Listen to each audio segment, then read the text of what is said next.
what the NSCA has tried to do, which is bridge the gap. And I always think that bridging the gap works from both sides. It's clearly, as coaches, we want to use the best information we can. But also, what's sometimes difficult to facilitate is how can we generate the research that really does address the critical questions that coaches are facing? So excited to be here with Dr. Ian Jeffries, professor, author, NSCA president. The list goes on and on. And I've been a big fan and follower of you and your work since my career started.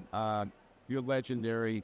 And I'm just so impressed with what you've done and this effort now as president of NSCA and all the great things. Tell us, where you're at right now, what you're up to, and what your next mission really is. Well, Bill, first up, those are very, very kind words. The feeling is mutual.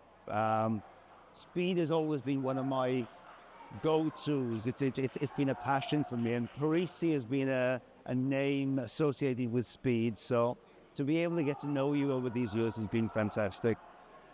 The NSCA, it's a great organization. It is the big global organization for strength and conditioning. It has that reach. We have affiliates across the world. It's well respected. But as with all organizations, we need to move. We need to make sure that what we do is always the evidence-based that the NSCA has built itself on. But we've also got to explore this changing world of strength and conditioning. We're at Perform Better at the moment, and just these past few minutes we've been talking with people like Greg Cook about how we can evolve training and the ideas that are emerging. And one of the things that we've got to do as an NSCA is to make sure that, as well as staying true to our original goals, we're looking at how we can address the needs of athletes from multiple sports, from more the health and fitness world as well. There are huge opportunities there, but I've got to make sure that we can match those needs. Yeah. I've been a member of the NSCA since 1988. I've been a CSCS since 1991. Big, long fan of the NSCA. They've been such great supporters to so many other organizations out there, specifically the NFL Strength Coaches Organization. And it is such a great organization that has really helped elevate our industry of strength and conditioning. What are some of the key initiatives that you're working on right now? And what are some of your goals, for the NSCA? I think one of the big goals I have is it's easy to become internally focused. Making sure, yes, we still have to meet the needs of the members, but probably the big change I'd like to see is for us to become more effectively externally faced. There's a lot of, we know the benefits of strength and conditioning, but we're the converted. Yeah. There are still organizations, individuals who aren't completely sold on the benefits of strength and conditioning. One of the things I see around the world is people in some countries don't even know what strength and conditioning is. They see the term and they think, well, what's that about then? That shows how much work we've still got to do. Sure.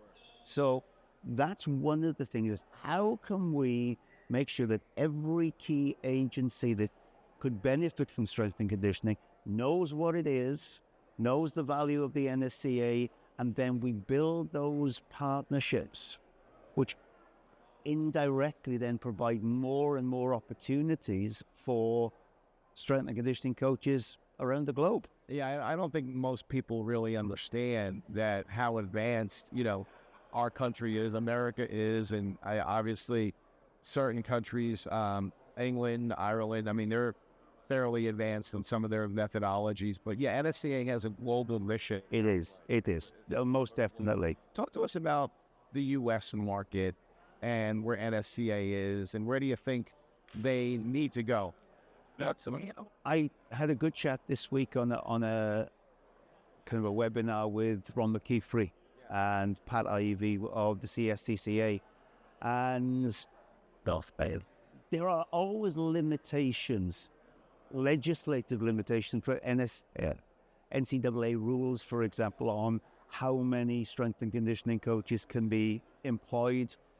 And, part of that webinar was about, how do we work together with different organizations to again, make sure that people know the value, make sure that the legislation, the rules are there that facilitate the growth of strength and conditioning. But the world changes. If we go back to where we started many, many years ago, strength and conditioning was probably limited to elite, either top colleges, top professional organizations. If we look at what's happened since, it's expanding. Yeah. So that there are opportunities in multiple areas now, a lot of private facilities, higher strength and conditioning coaches that work with youth athletes, with maybe aging athletes like ourselves. But that means that we need to think differently. We need to make sure that when we educate our strength and conditioning coaches, we're educating across what the current market is, rather than just the old traditional focus. And that just means being aware and making sure that our systems and procedures adapt as things change. What do you think when you look at all the research, and obviously you've been a part of a lot of publication, like I said, a lot of educational content that you've created over the last 30 plus years. Right. Where do you think the industry is lacking the most right now? Where do you think, from a training perspective or just understanding perspectives, what are the pain points you think for strength and conditioning coaches right now? That's a great question. Whether I have the answers, I don't really know. I think so in speed and agility, for example, where I see many of the challenges, and this probably goes across a number of areas, is we want our evidence-based. But so many of the things that matter are very difficult to measure. Yes. So, when you look at movement in pretty much any team sport, yes, we can measure certain parts of it, but there are some things that we kind of know. But actually to put a figure on it is very, very difficult. Now, what that means then is that our classic research focus is very difficult to generate the information that we need on those things, which means that sometimes they can slip under the radar because we're not measuring them, we're not focusing them. Because we're not focusing them, they don't become the targets of education, of training, and so on. So I still think there are many things that we miss because they don't classically and neatly fit in a measured form. And that's where sometimes, obviously, the research kind of follows the practical aspect of training. You see things that are working in the gym or in the performance center, and now let's research it to validate. Absolutely. And if we look at what the NSCA has tried to do, which is bridge the gap, and I always think that bridging the gap works from both sides. It's clearly, as coaches, we want to use the best information we can. But also, what's sometimes difficult to facilitate is how do we get the coaches to talk to the researchers and say, right, this is what we're seeing. These are the problems that we're facing. So that together with them, we're looking at, right, how can we generate the research that really does address the critical questions that coaches are facing? And I think that's another one of the things that I'd like to look at, how we can facilitate that as we move forward. And I know you've been talking a lot about that. I think for you to help, obviously for you to spearhead that and help the NSC identify that, that's not an easy thing to It's not, but as long as there's a willingness and an awareness of it, I think there's a chance. No doubt.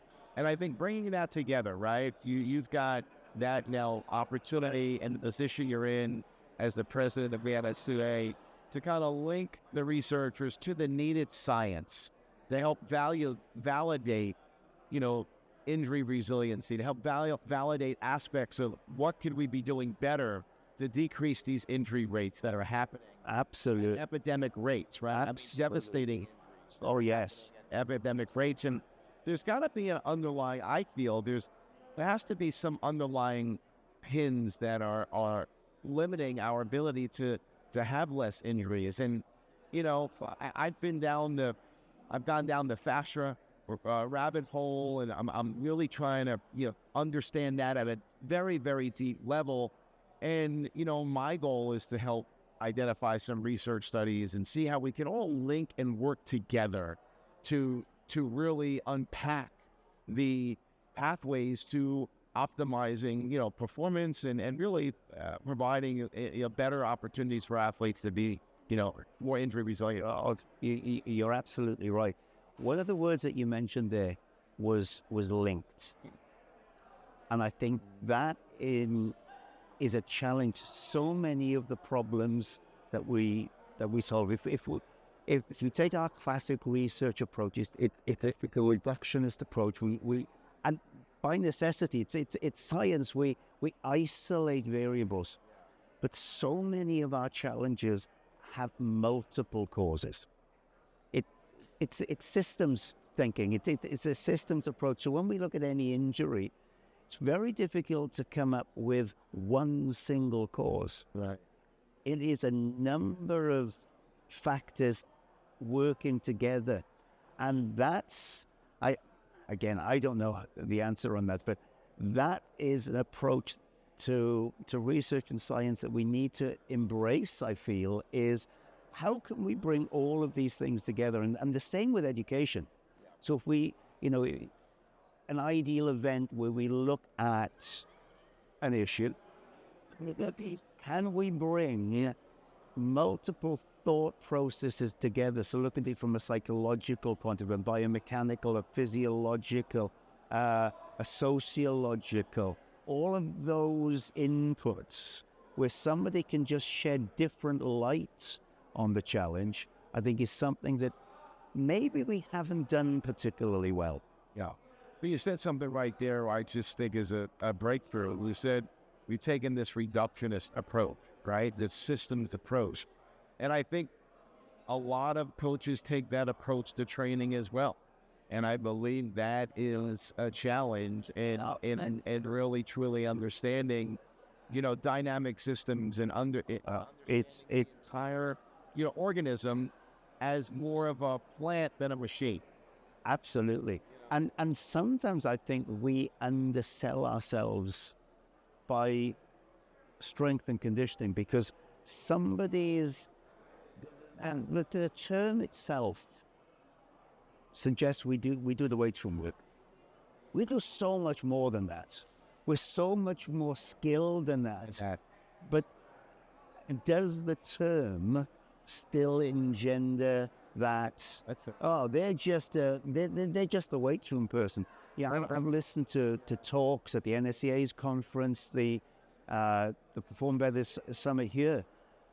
Some of the work that's going on, some of the thinking is way beyond what maybe we traditionally did, but I'm not sure that the external people are still aware of the kind of thinking that's going on and the standard of it. That is such a good point, man. I just had a breakthrough. You just said we need maybe a little bit of a paradigm shift. Like, is strength and conditioning still the right phraseology? I think we do much more. Much more, and I don't think it is. I think, in this profession, NSCA, strength and conditioning specialists, I think it's so much more than strength and conditioning, and it has to be more if you want to be at the top of your game. That's it. there's no doubt the NSCA, those four letters, is a powerful acronym. So we would never want to lose that, because people recognize the logo there, but it's educating people what strength and conditioning encompasses. It's getting that message out to people. We are more than people who lift weights and sprint and so on. We are looking at multiple ways in which we can make people better athletes, healthier, fitter. Yeah. Listen, I think you are so on it. Like, you just brought this up in terms of the NSCA is so much more than strength and conditioning. Now, it's been the name. We're not going to change the name. We're not going to change the name, but the message we need to get out on what it is and the research they're doing, and this ecosystem that you want to create, and not just be in this reductionist mindset. That's right. Just it's conditioning, it's strength, it's so much more than strength and just speed work. How do you bring all these other elements together? Listen, that's not an easy task. It's not, and it's not going to be accomplished in a short time. But every step you take forward, you can generate a momentum which I hope will see us really become the future organization, as well as an organization with a really strong legacy. And what's great, I'll just kind of wrap up on this, is that like the NSCA has been such a tremendous resource for research and to validate what you're doing, or to put some validity behind what you're doing, or maybe some of the things you shouldn't do. And not every study I read from the NSCA I will always necessarily agree with, right? It's just because it's a study doesn't mean, hey, this is absolute and this is definite. Maybe after a couple hundred studies, I mean, we know how all that works. But the training that you do with your athletes, the validation you get in your own facility or your own lab in terms of your experience as a coach, I think that's, as long as you're doing safe things, and it's foundational, I mean, that trumps a lot, right? And the key is building resiliency. The greatest thing about the NSCA, once they find something that is interesting, they'll bring research into it. Yes, that's one of your objectives, is to always close that gap. Absolutely. But if you go to the original incarnation of evidence-based practice, right, it was use the best research with the best of your experience, together with the needs of your situation, your context, and you triangulate with that. And if you can do that as a coach, because we're both speed coaches. Yes. Do you use the same approach with every single athlete? Of course you don't, because they're all different. And you will work with different sports than I work, so I will modify some of the things depending upon the needs of my athletes and their sports, but we're still using the best research, and then we layer on what we find year after year, session after session. Yes. And we come up with solutions that we hope work. No doubt. And that's where I found NSCA so valuable when I conduct my research, and I'm working to validate maybe some of the things that I've either discovered or start to use. And it's been a tremendous resource for me, to give me even more confidence in certain aspects, and then stimulate different thoughts from the research I read. And NSCA makes it so simple and easy. The online platform you guys have as members, you're able to go and query certain studies. So it's an amazing organization to really have coaches build confidence and really validate what they're doing. And you leading the charge and helping, identify more research to bring this, forward, I think is so impactful. And we're lucky to have you. Well, that's very kind. That's really appreciate. It's been an absolute pleasure. Well, it's always taken the time. Again, it's been fun to work with you over the years and see all the great work you've done. I'm a big fan, and it's been awesome. And I'm happy you're leading this organization that I've been part of now for, close to 40 years. We're getting old, boy. Yeah, that's what it is. Awesome. Thank you ever so much. Thank you.